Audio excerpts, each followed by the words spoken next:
Greetings and salutations, third graders. It is week 4, day 3. This is Mr. Hall talking at you. I am so excited that you are here. And today we're going to talk a little bit more about prefixes. And when we talk about prefixes, when you see the word prefix,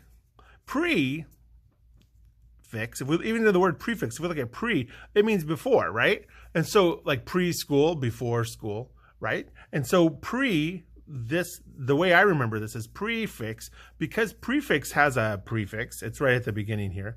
That reminds me that prefixes are found at the beginning of words. And we add these prefixes to the beginning of words. And what they do is they change the word's meaning.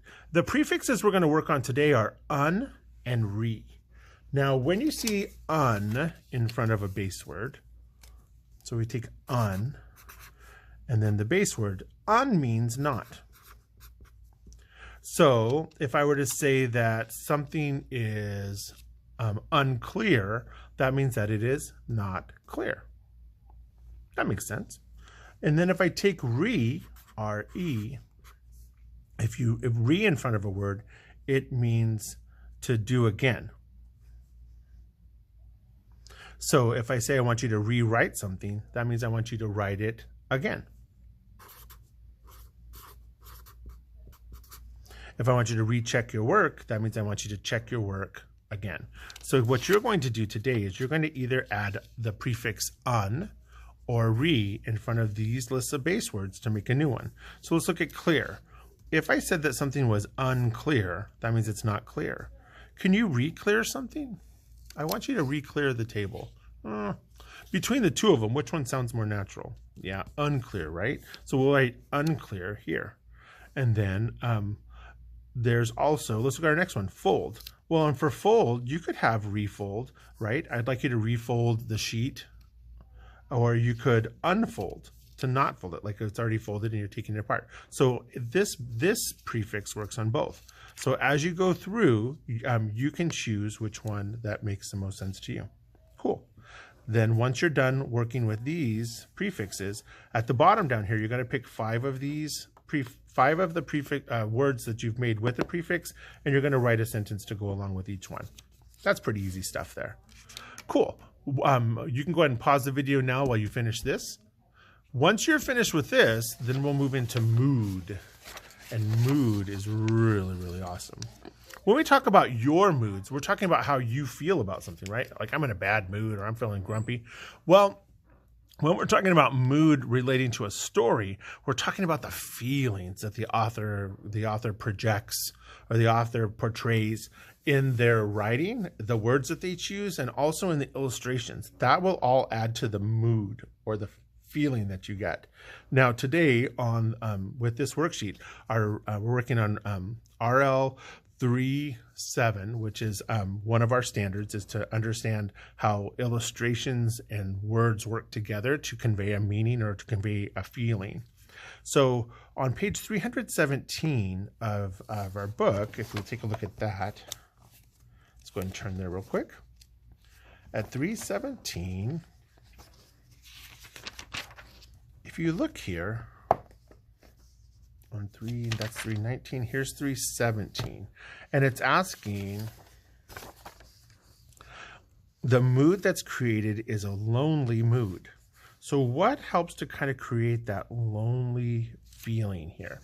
So what I'm going to do first is I'm going to look through the text up here, and it says that, oh, this is where they discovered the star. I remember the North Star. I remember this part. And it says that they're looking at the North Star, and then Manu, new things, Manu exclaims. I miss the old things. Where are the coconuts, the bananas, the sweet potatoes? And how about the pigs and the chickens, the dogs? We'll go home and bring these back here with us, said Hoku. We're coming back? Manu cried. I don't want to come back. I just want to go home. But home was a long ocean voyage away, and there was much to do before they could leave. Food and water to gather, and sails to repair. So no one spoke. So we know that he's feeling, that Manu is feeling very homesick. He wants to go home. And if you take a look at this illustration here, look closely, it's really easy to see who Manu is, remember? So here, here Hoku is pointing up at the stars, and see how all of the brothers' faces are all looking up there except for one. And this must be Manu.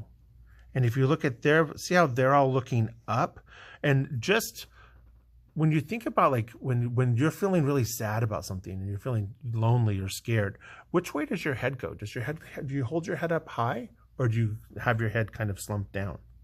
And if you look, see how this illustration kind of points that out?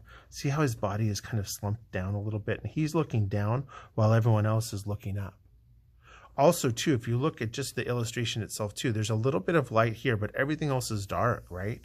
Because they're all alone, and and you can see the stars up here. So it makes just the visual of looking at the stars and everything, it makes everything seem really small. It makes them look very small compared to the vastness of the universe, right?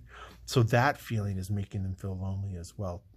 So when it says on your worksheet here, it says to describe an event that happened in the story that creates the moods listed below, Dog of the Seaways. So what made Manu feel lonely? And so here on page 317, we could say, in the illustration, Manu is looking down while the other brothers are looking up. Also, Manu is homesick. He's missing the coconuts, bananas, and potatoes from his home. He also misses the animals that were there as well. So we could put something like that in here to talk about why he's feeling lonely. Now on 318, let's take a look at that illustration. Oh, 318 is when they find the Dog of the Seaways. Remember this part? And so they find him. They find the Dog of the Sea Wave laying on the water's edge. "It's a dog, my brothers, a dog!" Manu screams. "At last, something familiar in a strange land." But when they got close, they saw flippers. They saw it was like no dog they had seen before. It had flippers for legs, a fish's tail, and the body of a dolphin. It was bad, and it was badly hurt. So do you see this? This is the feeling of being worried.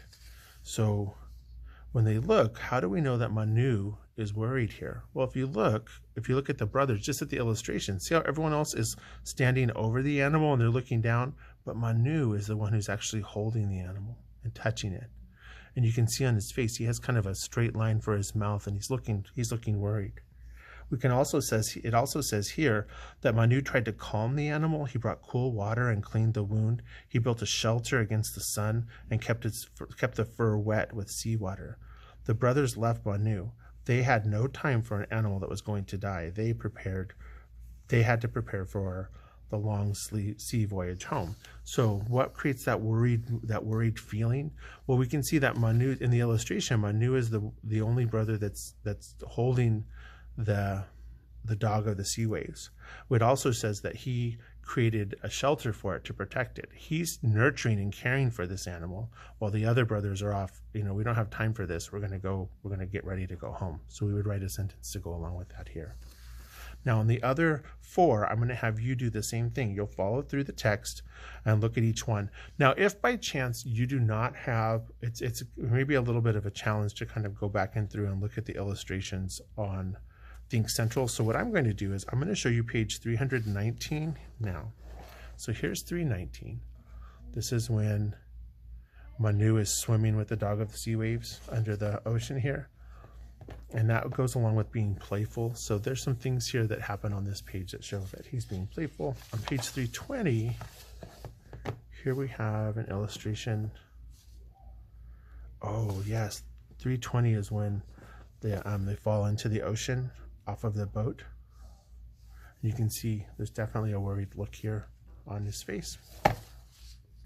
On 322, there's something that happened that made them curious. And so you'll definitely be looking on this page to help you out on that. And then on 324, that's this page here, there's something made them very concerned. And so I'll have you go through and then you will fill out this sheet. This should not take you very long as you go through because it's pretty straightforward. Now, on the next page, If you need to take a break between these, of course, you're welcome to. On the next page, again, you're going to revisit the mood, the feeling that the author creates. And then here are some examples of moods: annoyed, worried, upset, frustrated, joyous, playful, happy, friendly, cheery, bored, and curious.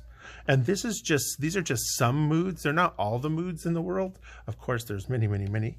And then what I'd like you to do is go back and look at the pages and in the text, and then tell me what mood that is being expressed by the author, and then tell me why you think that the author, what makes you feel that way, or what makes the mood feel that way on that text. So you'll explain it here.